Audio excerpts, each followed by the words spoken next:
Om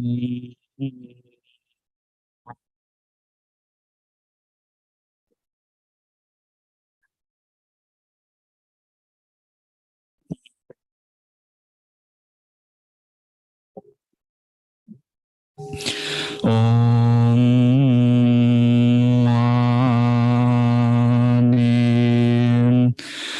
Padme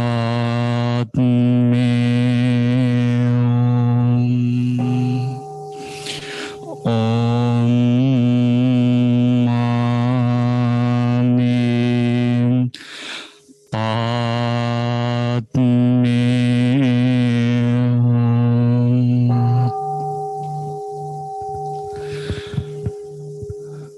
Good morning to everybody. Our Sunday service flows as usual. First, we have guided meditation. Second, we have Dhamma talk, followed up by question and answer. And then finally, we have chanting. So first, we have guided meditation. For that, I kindly invite our IBMC, one of the IBMC Dhamma preachers, Subodha. Platform is yours, Subodha.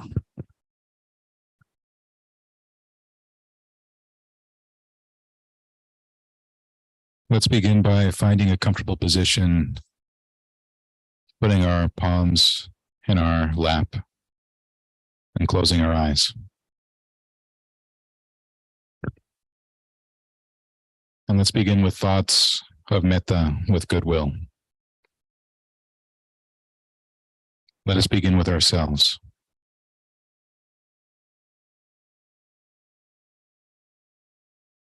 Generate thoughts surrounding your own happiness, your own peace. Generate real thoughts of goodwill and compassion and joy. Think to yourself, may I truly be happy? May I truly be at peace? May I live in such a way that this happiness and peace culminates in real freedom.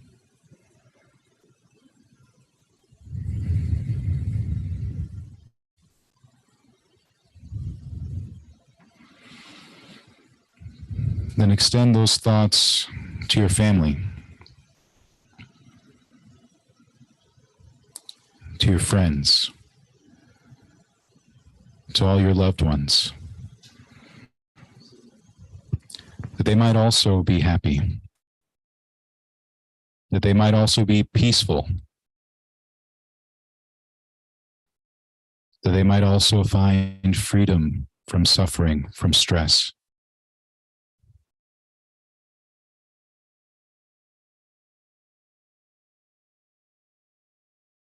Extend these thoughts further to your acquaintances,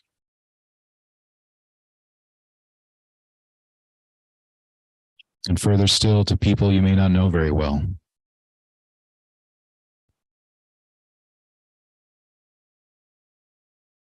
Extend these thoughts of goodwill even to those that might not like you all that much. Perhaps people in your life that are difficult to be around. You might think on what these people might be like if they were happy and peaceful. What if they were happy and peaceful in such a way that culminates in freedom?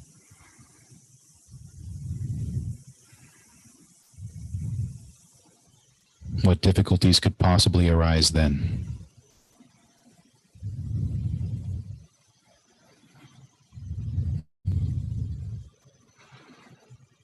Extend these thoughts further in all directions, in front, behind, above and below, to the left and to the right of you.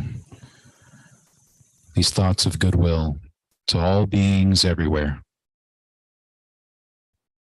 from the lowest realms of existence to the highest realms of existence. May all beings find happiness and peace in their hearts. May all beings find freedom from stress and suffering.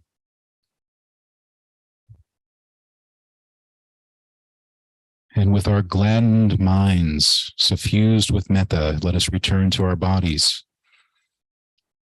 focusing on the breath. Let us sit the remainder of this time together, mindful of our breathing,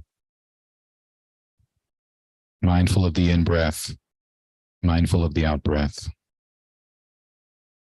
suffused with the goodwill that we are generating for ourselves and for all other beings.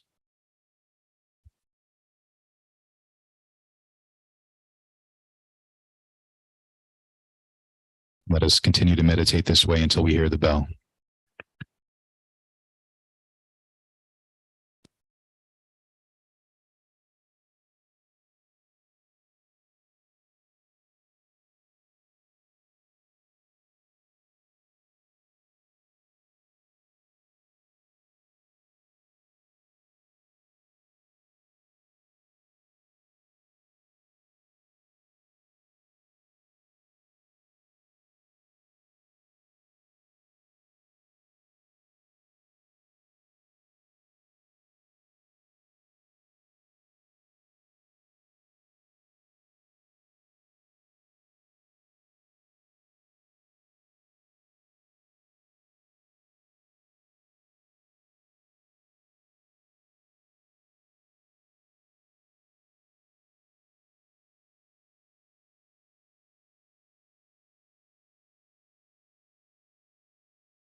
Sadhu, sadhu, sadhu. Thank you, Subodha, for conducting the guided meditation. Now it is time to deliver the Dhamma sermon. I kindly invite Reverend Kusala to deliver the Dhamma sermon. It's your platform, Kusala. Okay, here we are. Let me, yeah, good. Okay, I'm going to talk today about mindfulness meditation. And if you remember, last month I spoke of samatha meditation. And we talked about the concentration aspects of meditation. If you remember the Eightfold Path, there are 3 path factors that deal with meditation. Right effort, right mindfulness, and right concentration. So a quick review of right effort. Right effort is to abandon unskillful thoughts that have arisen, to prevent unskillful thoughts from arising, to maintain skillful thoughts once they have arisen, and to generate skillful thoughts that have not yet arisen. So we have to think about what is a skillful thought and what is an unskillful thought. A skillful thought is one that's based in generosity, compassion, and wisdom. An unskillful thought is based in greed, hatred, and delusion. So having said that, and having talked about concentration meditation last month, mindfulness meditation, vipassana, is to be aware of either the mind or mental objects or the body or sensations. So I'll speak a little bit about the sensations that we could use in mindfulness meditation. The Buddha said there are 3 kinds of sensations. There are pleasant sensations, unpleasant sensations, and neutral sensations. More than likely, we will not be aware of the neutral sensations, but we will be aware of the pleasant and unpleasant sensations. And if you're new to meditation, you'll have plenty of unpleasant meditations to reflect on. So one of the ways to become aware of these sensations is to do body scanning. You would start at the top of your head and you would scan all the way down to the tip of your toes, and then you would scan up again to the top of your head and then down to the tip of your toes. And what you're looking for is any kind of sensation, pleasant or unpleasant. So let's say that you have a sore knee. It's an unpleasant sensation. You wouldn't dwell on it. You wouldn't stay there very long. You would simply note the fact that there is a sore knee and it's uncomfortable, and then you would go looking for more sensations, and you might come up with a sore ankle because your feet are bent in an unusual way. And then you would simply note sore ankle, unpleasant, and then you'd start scanning again from top to bottom, bottom to top. After 15 or 20 minutes of scanning, then you would go into a deep state of reflection. And what you want to observe in these sensations are the 3 aspects of Buddhist wisdom: anicca, dukkha, anatta. So starting with anicca, that would be impermanence. You would then reflect on the sensations in your body, and you would say to yourself, are all of these sensations impermanent or permanent? Upon reflection, you would notice that they didn't seem to stay the same very long at all. They might start out as being severe, and then they would sort of pull back and just be uncomfortable. And sometimes they'd almost seem to go away, and then they come back again. So the conclusion you would reach would be that all the sensations I became aware of were impermanent. Now you would use that insight and you would view the world around you. And you would say to yourself, is there anything in this world? Is there anything in my personal experience that is permanent and unchanging and fixed? And upon reflection, you would notice that no, I can't think of anything that was unchanging or permanent. Everything was in a state of flux. So that would be the first realization, the first deep insight, according to Buddhism, that you would understand from your meditation practice. The second one, the second aspect of Buddhist wisdom, dukkha, would be, is everything I became aware of in my meditation, was it ultimately unsatisfactory? And you would reflect and say to yourself, well, you know, the painful ones were immediately unsatisfactory, but there were a few pleasant sensations as well that I wouldn't say were unsatisfactory. But if I factor in impermanence and change, then I'd have to say ultimately those pleasant sensations were unsatisfactory because they changed and they were less pleasant and ultimately unpleasant.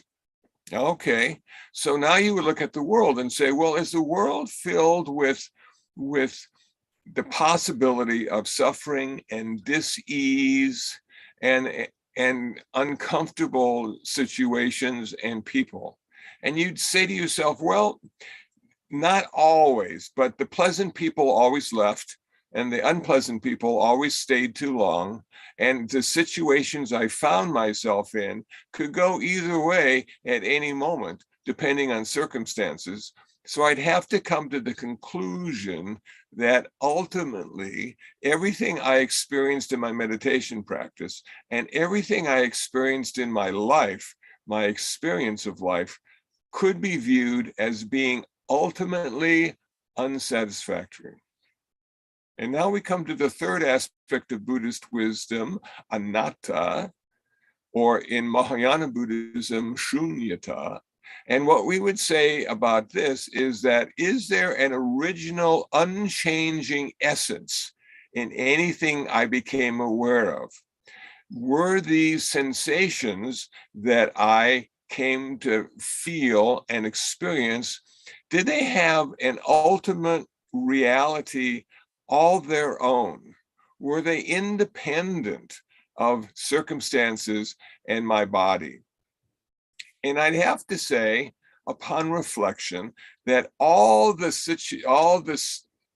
sensations seem to be selfless, seem to be a combination of factors coming together in the present moment to give me that experience, that they didn't exist independently. They didn't exist on their own. There wasn't any kind of self or soul or original essence that I could find. They seemed to be there because other things were there. And because other things were there, they arose. So all things I came to understand were interconnected and interdependent and only arose because of other factors, not their own factor. So I look at the world around me, and I look at all the people in the world, and I look at all the experiences in the world. Do any of them exist independently apart from circumstances? And I'd have to come to the conclusion that probably not, that everything seemed to arise, exist, and pass away because of other things, that everything seemed to be interconnected and interdependent, that nothing stood out alone on its own, that it too needed to have other support systems around it to exist. So having come to this conclusion that ultimately everything changes, whether I want it to or not, ultimately everything is unsatisfactory because everything changes, and I'm clinging and grasping onto the good stuff and trying to push away the bad stuff. And because of that change and because of that non-self nature that I have, I am unable to hold on or push away. That it's beyond my ability as a human being to direct how the world is going to play itself out. That I am only one of the contributing factors in my experience of life. So what's important about this, it seems to me, is that this is a real pathway to liberation, a real pathway to being able to let go of how you think the world should be, and simply come to a place of profound acceptance with the way the world is. Now, some of you, some of the people I've spoken to before, and myself in the beginning, said, but is the world ultimately unsatisfactory? You know, has it ever been a good place to live for a human being or any other kind of life? And the conclusion I came to is no, it's always been a series of mishaps and confusion and delusion and wanting it to be different than it is. And after a while, knowing it could be different than it is, because we've been educated and understand the possibilities of our life and life on this planet. And yet it's never achieved that ultimate wonderful status of being a good place to live. So the Buddhist meditator would come to a place in their practice of acceptance with the way the world is. Now, having said that, we have to be clear that the meditator or the Buddhist does not have indifference to the world, that the meditator and the Buddhist has acceptance of the way the world is. And their job is to come to a place of, how can I help? How can I help reduce the suffering of people, of animals, of life forms on this planet because of the unsatisfactoriness of having to live here? And so this is where some might say the Bodhisattva ideal arose, saying that, yes, we can do something. If there is somebody who is hungry, we can food. If there is somebody who is thirsty, we can offer them a beverage. If there's someone who's fearful, we can offer them perhaps a little security, a place to live, a thought to have to deal with the unsatisfactoriness. So this is really an interesting place to be as we practice our mindfulness meditation. So the Buddha, before he became the Buddha, was a bodhisattva in many of his previous lifetimes. We also, until we achieve our final nirvana, can have those attributes of a bodhisattva and be of service by simply saying to ourselves, how can I help? How can I make a difference? How can I reduce suffering for myself and others? And mindfulness meditation is the mindset necessary to achieve that high state of reality.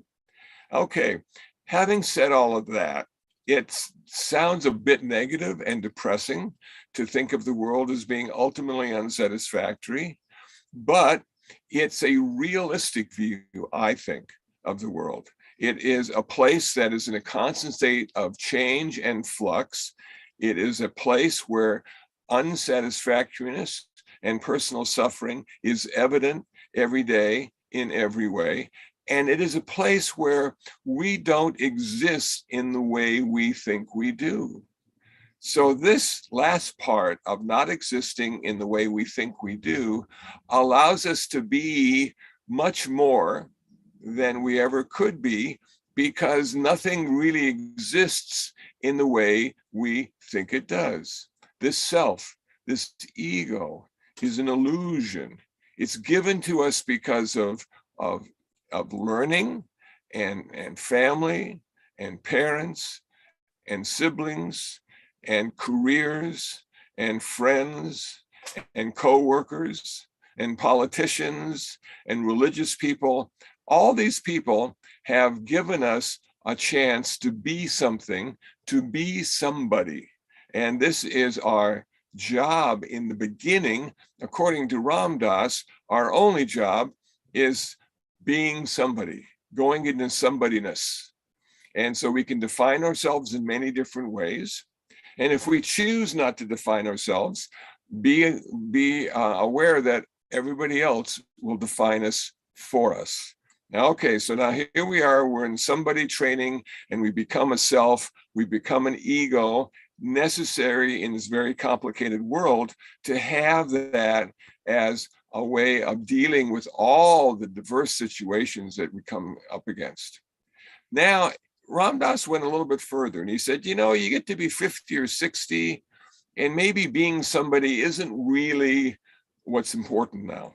Maybe your job is to go into nobody training, to reevaluate who you are, to deconstruct the self and find the many rather than the one. And as we continue to evolve and reflect and go inside and start to see the many and becoming harder to see the one, we make great progress because we have to die. And somebody once said that nobody dies well. And so being nobody allows us to die well. But as a Buddhist, this is just one of the many chapters in the book of life that we've lived. And we have to let go. We have to let go of this life and get ready for the next one. So this impermanence, this ultimate unsatisfactoriness, and this non-self can be the vehicle for letting go.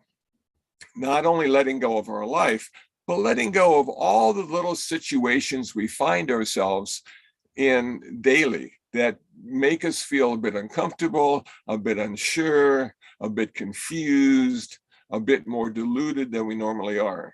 So if everything is changing, there's nothing to hold on to. There's nothing to hold on to, because as soon as you grab it and cling to it, it's something else. Everything is ultimately unsatisfactory. As soon as you hold on to it and grab it and cling to it, it turns out to be ultimately unsatisfactory because it's changed. And when all is said and done, there is no one there to grab onto it, to hold it, to prevent it from changing, because there is a non-self aspect to our reality, to our life. So this anicca, dukkha, and anatta are very important Buddhist concepts that allow us to view the world in a more detached way, allow us to see the true reality that we're dealing with, and feel comfortable in so many of the different situations we find ourselves in. Now, I'm going to stop there because this is like a lot of stuff, and ask if anybody has any comments or questions on what I've said.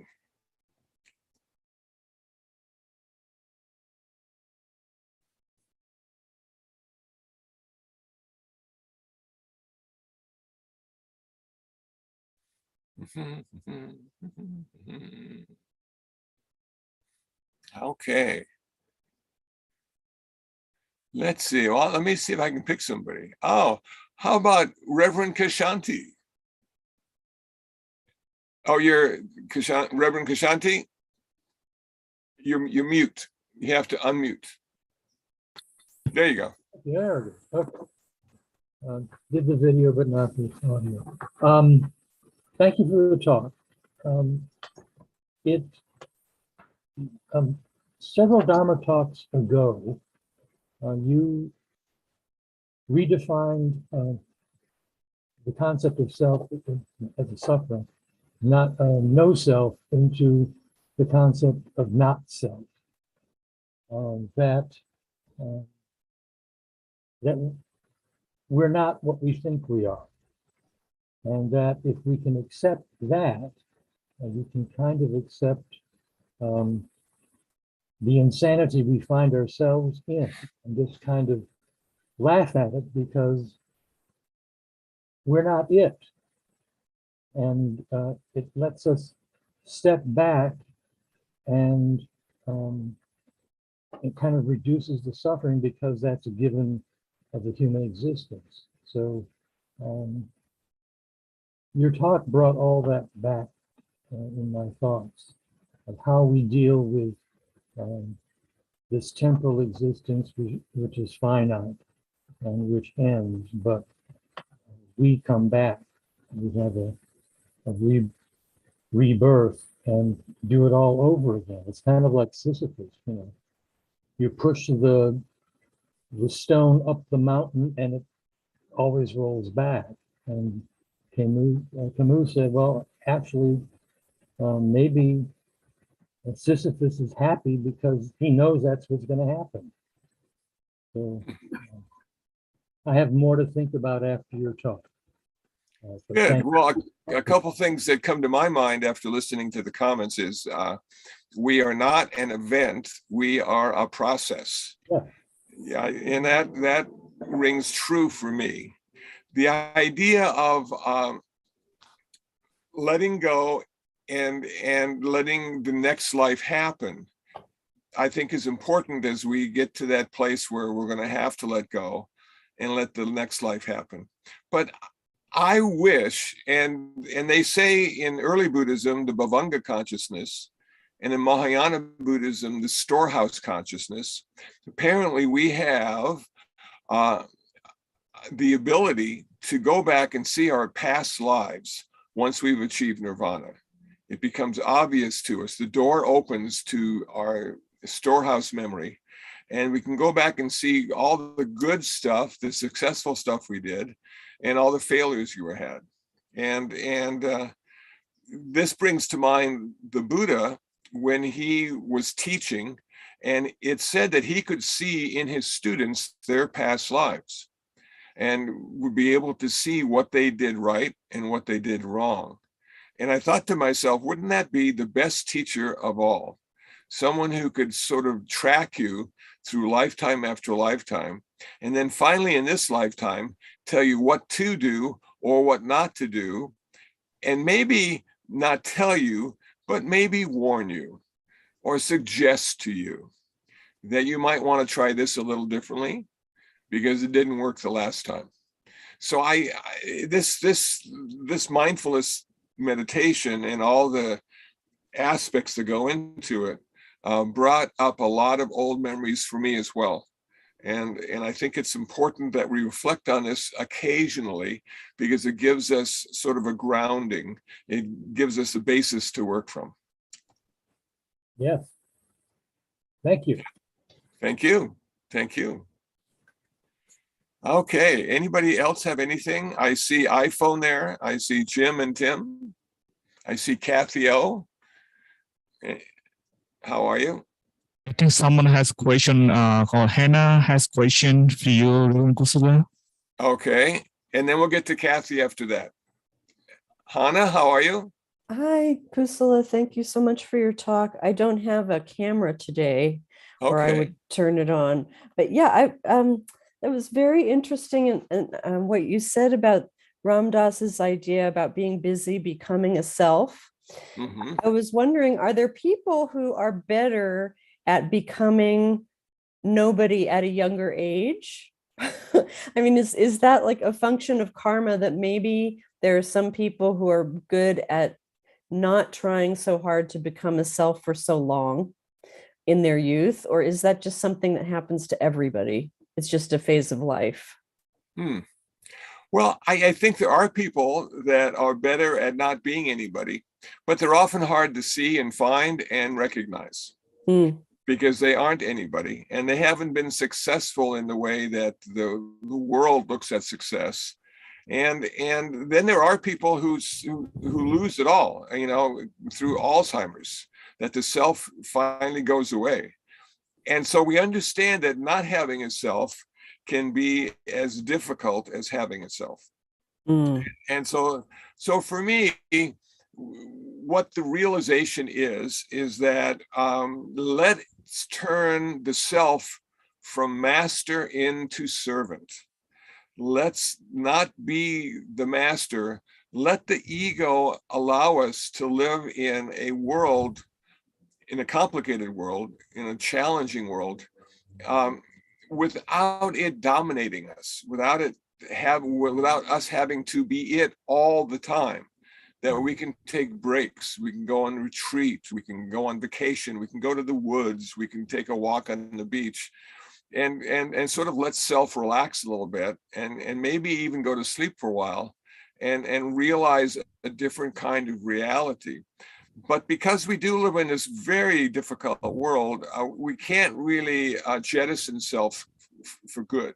It does have a reason to exist, and being human, we've been given that wonderful gift of self, oftentimes not seeing it as a double-edged sword. And so it can be good and it can be bad, and it can be both at the same time. Right. Well, thank you. That's a good answer. I'm going to think about Yeah. it. Thank you. Thanks, hon. Kathy, do you have a question? Yes, thank you so much for your talk, Reverend Kusala. I am wrestling with the use in this community of the word happy, of the frequent use of the word happy. I have some understanding of the word joy with respect to if I'm just single-heartedly chopping a tomato, that can be a joyful experience if all I'm doing is chopping tomato.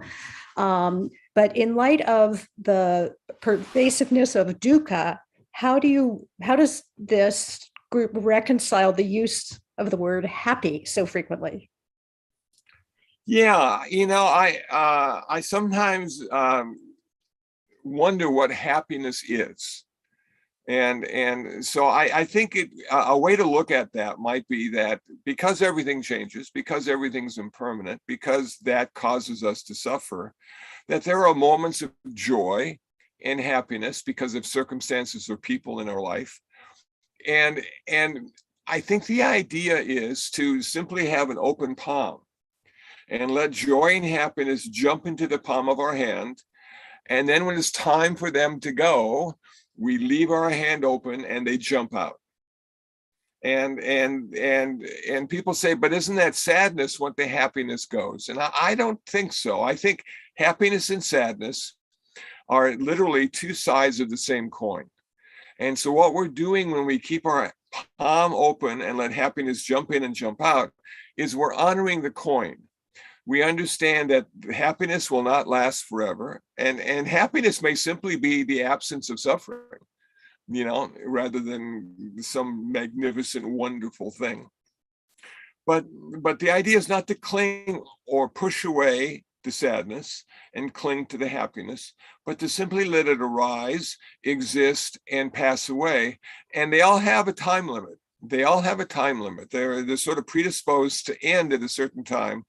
And humans don't like that. Humans say, I can control the time limit. I can extend the time limit.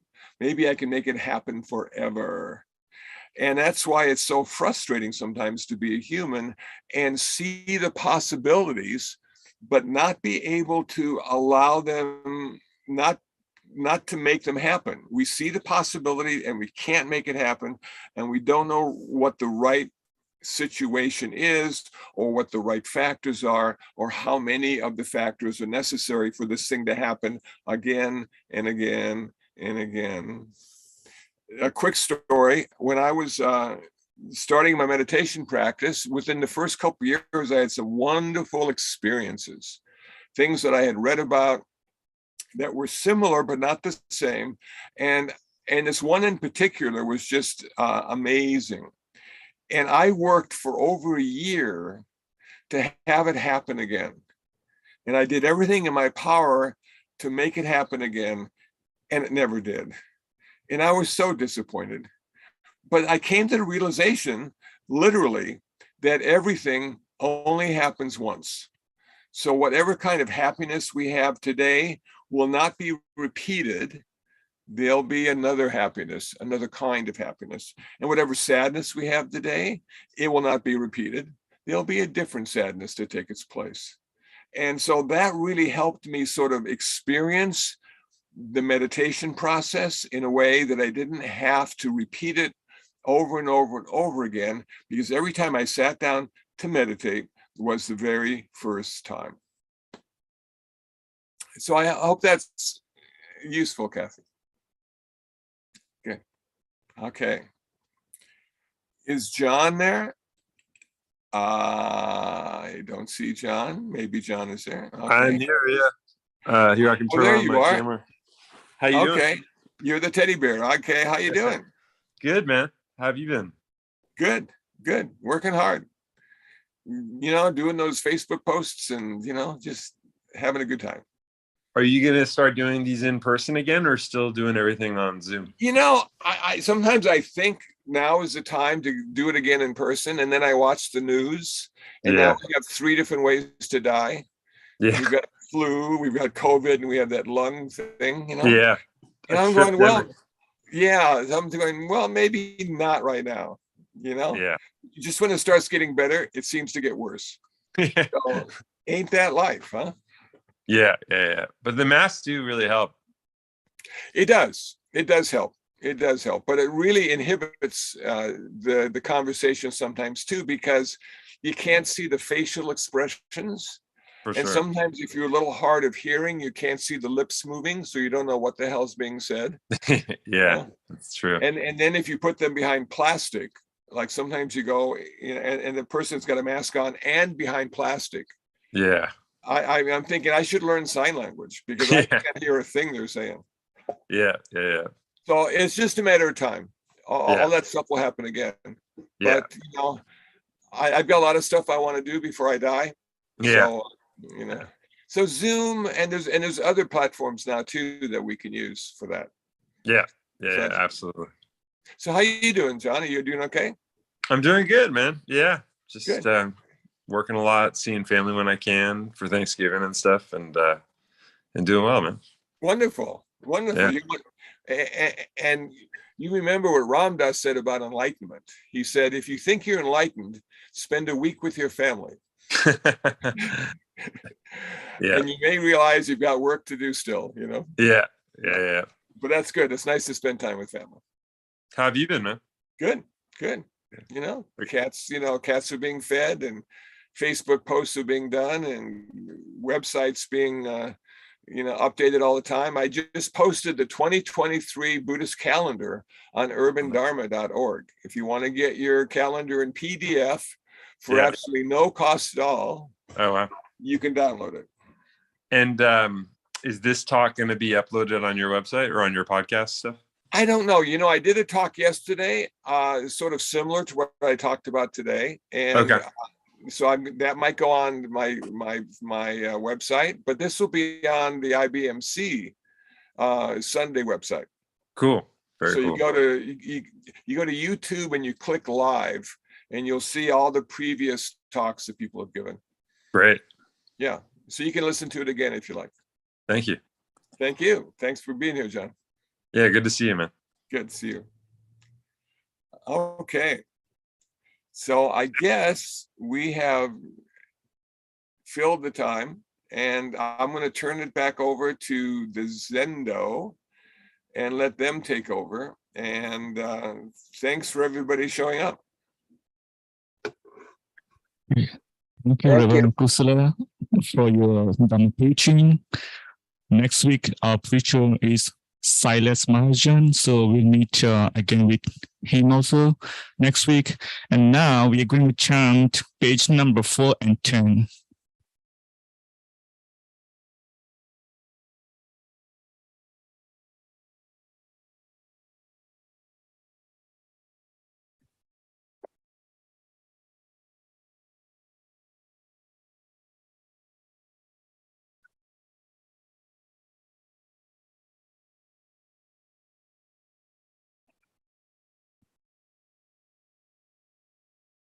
Namo Sambuddhassa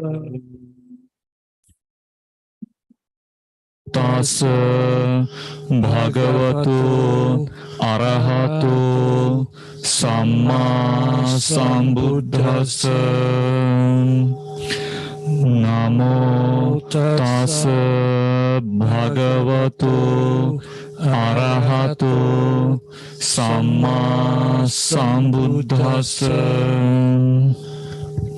Buddhang saranang gacchami. Dhammang saranang gacchami. Sanghang saranang gacchami. Sentient beings are numberless.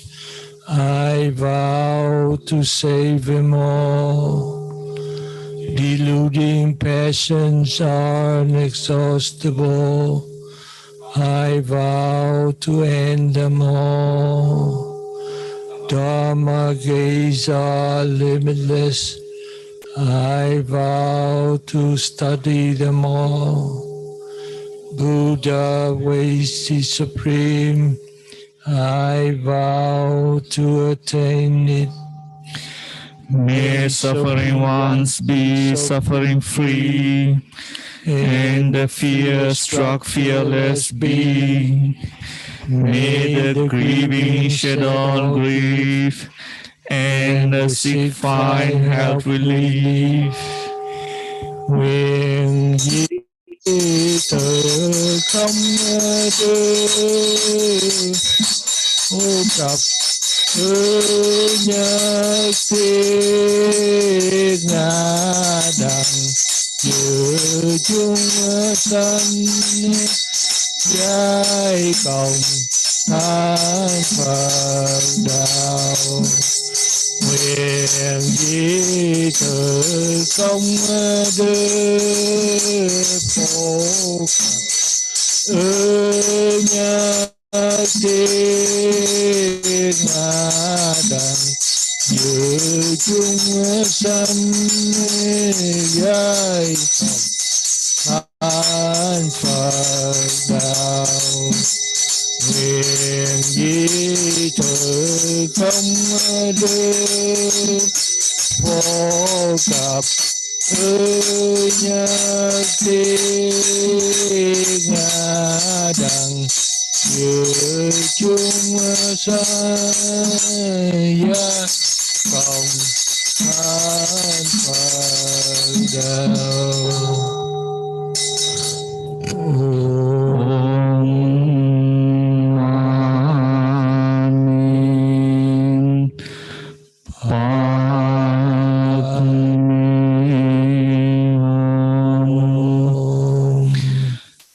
Thank you everybody for joining our Sunday service today. May we all be safe and healthy. Sadhu, sadhu, sadhu.